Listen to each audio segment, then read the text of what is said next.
Hi everyone, Side here. Been a while, I guess. When was the last time I recorded and posted a video? But anyways, hopefully everyone's doing well and staying healthy, safe, and sane, you know. I thought I'd do a couple of updates on how things have been going. First, I think I talked in a video about starting to decrease my medication. Did I talk about that? But anyways, I was recently, I had fever, and cold or whatever, flu for almost a week. And so I had to go and see a doctor. And while talking with the doctor, he asked, do you have anything else you would like to talk about? And I was considered the question for a moment, and then I was yeah, actually. And then I explained how another doctor had suggested that I try to be without escitalopram / Lexapro, and that I explained about all the stress that I've been through for the past 10 plus years, and especially the recent years have been rough. This is the first year in many years that the first spring in over 10 years that I don't have anything major, no major upheaval going on. And then, I explained about the medication and how the other doctor had suggested that I try to taper off, try to be without it. And then I was I've been sleeping poorly recently,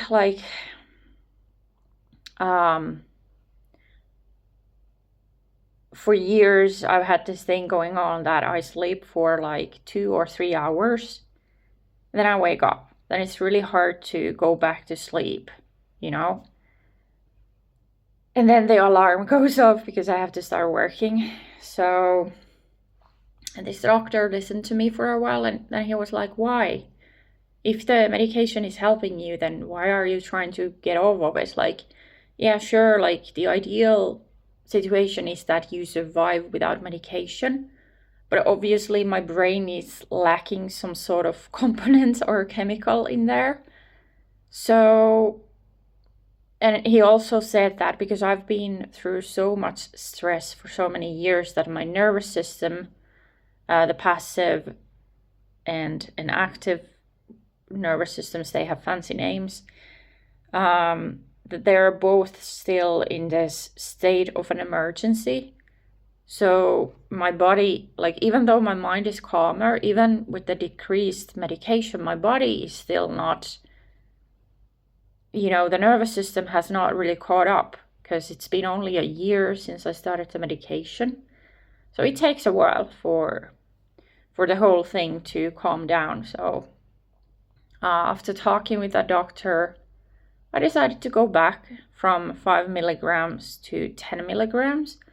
And I've been sleeping so much better. Hours wise, I still don't get enough sleep. I admit that, because I keep, staying up because I'm writing, I'm playing a video game. And this weekend I was visiting my cousin and her husband. And we watched, TV for a while, movies and stuff. And then Saturday was Eurovision Song Contest, the final. And so we watched that. We stayed up for the whole thing.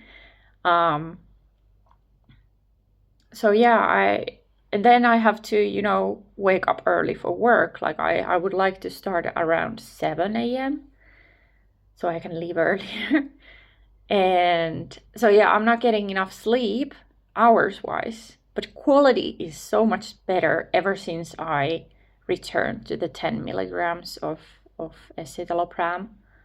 And yeah, so I mean, I might try tapering off at some point again, but honestly, when the doctor told me that it's okay to stay on the medication, that felt such a relief. Like, it just validated something. And yeah, it helps me sleep better, at least, you know. Like, usually before the medication and while I was trying to taper off of it, I would go to bed and there were these thoughts swirling in my head. But now I go to bed and pretty much knocked out. If not immediately, then at least within 30 minutes at maximum. So, you know, that's an improvement.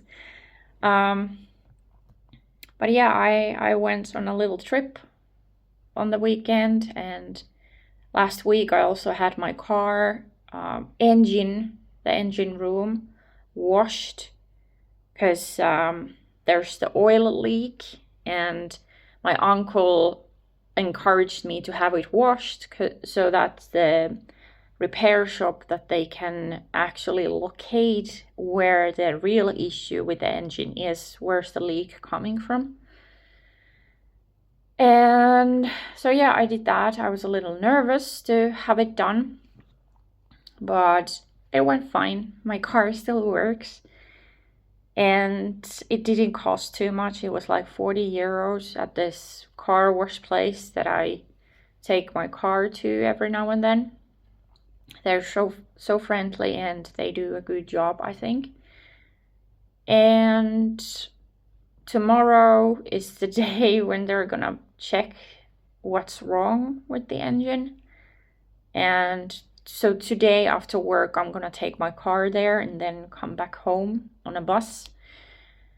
I remember the last time I took the car to the shop and they fixed the back suspensions. And I remember coming back and I looked at the time, the schedule on the bus stop. I was like, I have to stay here for 20 minutes. And back then I was also still feverish and shit like that, but I had to take the car to the shop. And I was like texting my mom, like, you know, I had forgotten how difficult life gets when you don't have a car, you know, when you're used to having it around. Like, I remember struggling with that a little bit back when I moved to Ireland, because before that I had been driving a car a lot every day, and then suddenly I was in a situation where I had to rely on the public transport and taxis and stuff like that. But I mean, there it worked because I was a little scared of the traffic. There was so much more of it, and then, you know, the whole thing of things being on the wrong side. So yeah.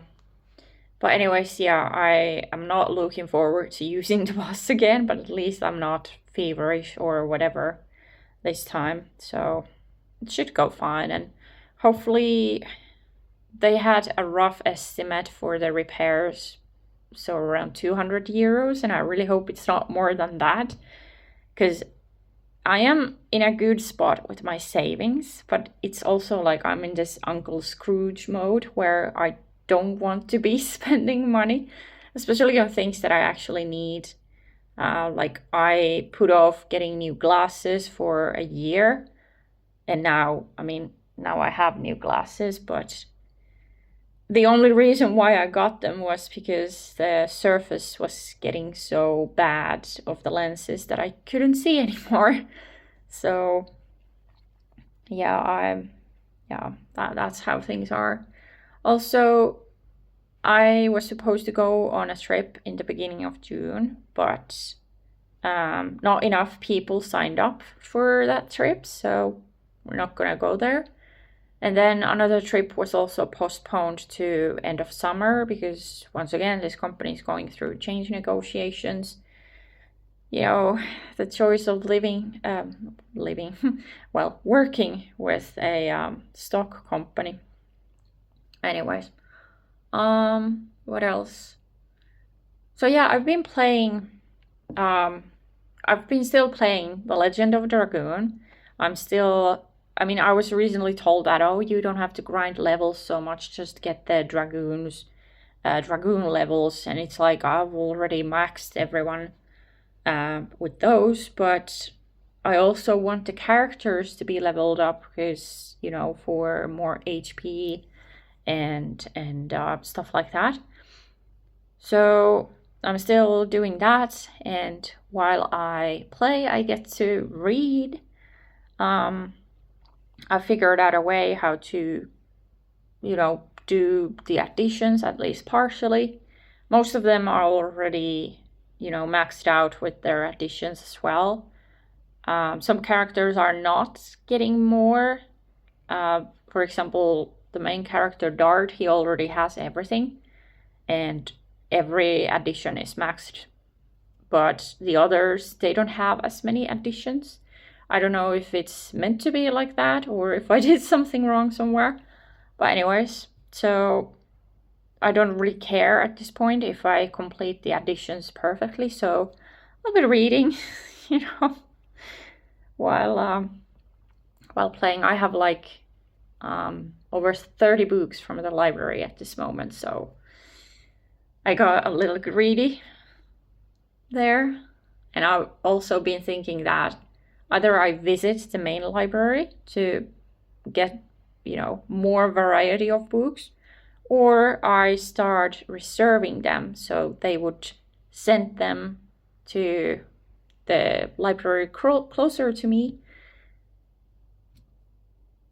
So yeah, I might do that because I don't want to go to the city library because then I would have to pay for parking. Yeah, maybe sometime I could go there, just to, change of scenery in a way. And then I've been playing Devil May Cry. I actually played this, played 1 and 4 ages ago, so many years ago.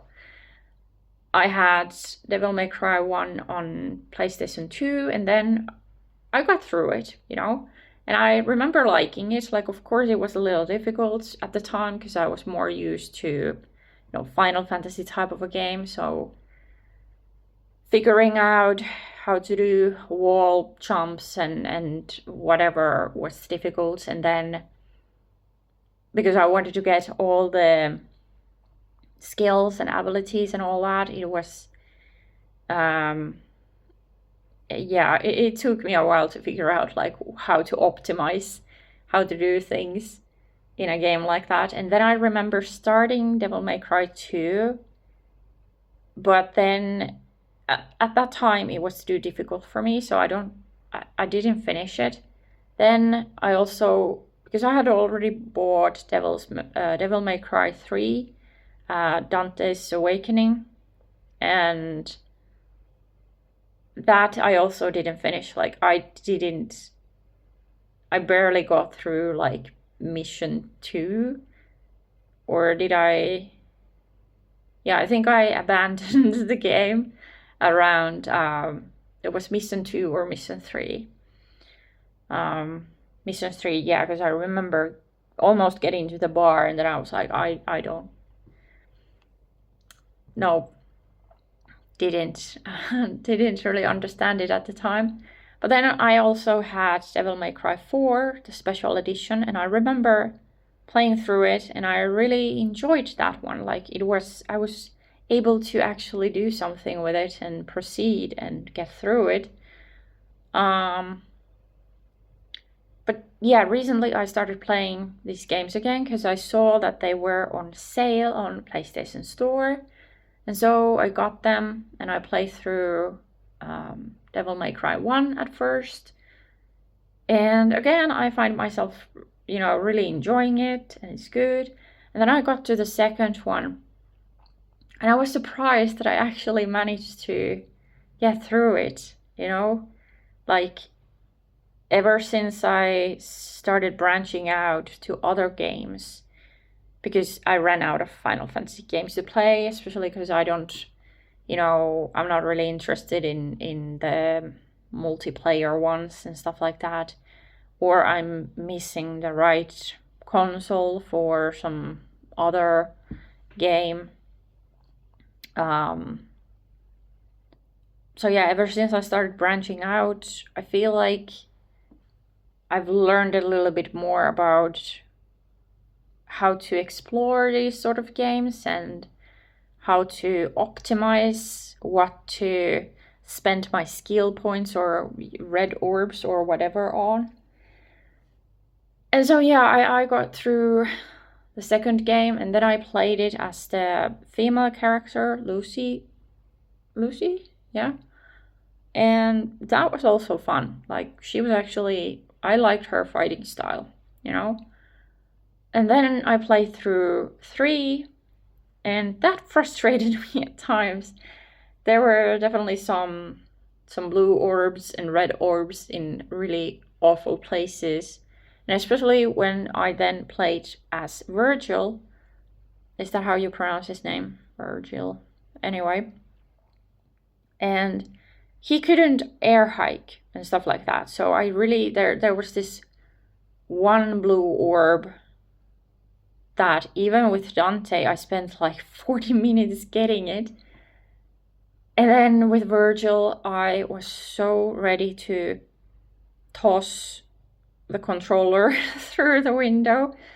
But I eventually got it. But yeah, it was definitely more frustrating because he had different skills and stuff like that compared to Dante. And is that how you pronounce that in English? I think in Finnish it would be more like Dante.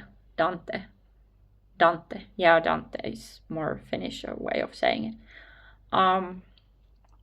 But yeah, again, I really enjoyed it, and I had also been watching. I still haven't finished the Netflix anime series, the new Devil May Cry one, but there were things in 3 that I realized that, hey, okay, so this is what the series is referring to. And it was really interesting to see glimpses of Dante's brother, and then that Arkham character was definitely strange. And then there was, I don't know if it's spoilers, but I don't know who has played through these games or who's intending to, but there's a scene where the brothers, throughout the game, they're basically, rivals. And then there's one point where they have to work together, and it was so cool. I was just laughing here. Yeah, it was great. And yeah, that was really fun. Like, yeah, I played these games on easy. Like, I did try Devil May Cry 1 on normal, and I was like, I know I can do this, but I want to enjoy this instead of getting angry and frustrated. And even then, especially starting from 2 onwards, there were definitely fights where I was like, this is this really easy? So yeah, I think I'm gonna try to play them on normal at some point. But first, well, I recently finished Devil May Cry 4 again as Nero and Dante. And I have to say, the scene where Nero first sees Dante and everyone sees them, and it's like, can't you people comment on how Nero and Dante look alike? Because again, this might be spoilers to some, but apparently Nero is Virgil's son. However that happened, I don't know. I don't think anyone knows. But yeah, I was like, please, somebody bring it up, because these two look so much alike. And they have the same type of hair, pale faces, and okay, Dante's eyes have been made, more pale. I think from 3 onwards, versus Virgil and Nero have more blue, I guess. And then, oh yeah, it's just great. And then when Nero got Yamato, I was basically like, oh, Daddy's sword. Anyways, yeah. So that's what I've been up to. And now I think, because I have it on, so I've had these 4 games on PlayStation 4, and I also got the reboot of Devil May Cry, so DMC. So I think I'm gonna play that next, and then I'll move on to PlayStation 5, on which I have Devil May Cry 5 as well. So I'll be moving on that. But before I get to the reboot, I'm playing DMC4 as Virgil. Last night, after coming back home from my trip and then staying up late and shit like that, I fired up the PlayStation 4 and finished up a run with Lady and Trish. Personally, I think they're both cool characters. They both have cool abilities and movements and stuff like that. And Trish pretty much looks like she looked in DMC 1. But Lady's outfits, I mean, the glasses were cool, her hair is cool, and her weapons are cool, but what was that shirt? I mean, yeah, I don't know. I just didn't like her shirt, and she also looked much more endowed than in 3, so that was also I don't know. Also, what also confused me was that at the end of Devil May Cry 3, it says it's the prequel, and then, there's certain scenes toward the end where Dante's setting up the shop that he has in 1. So that was a little huh? And then also at the end of DMC4, I think it was also with Dante and Nero that it says, something about a prequel, and it's huh? What? What is going on there? And then I've also been trying to think, what prompted, I haven't looked into lore and fan wiki things or anything. So I've been trying to figure out what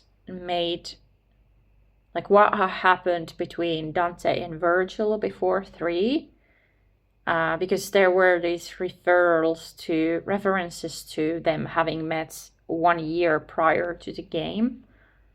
And then what prompted Virgil to do what he did in 3. So maybe that's something I'll need to look into at some point, if the rest of the games are not going to tell me much. But yeah, in a way, it's annoying to play as the different characters on 2, 3, and 4, because it's basically the same game again, but maybe with less cutscenes and stuff like that. But it's still fun, because sometimes you just want to hack and slash through virtual enemies and stuff like that. And it can be very, very rewarding once you succeed. There were a couple of secret rooms where I was I'm never gonna be able to do this. There's the one in, I think it's in 3, where you have to stay in air for 20 seconds so you get the blue orb and you complete the secret room. And I was no way this is gonna happen. And then I did it.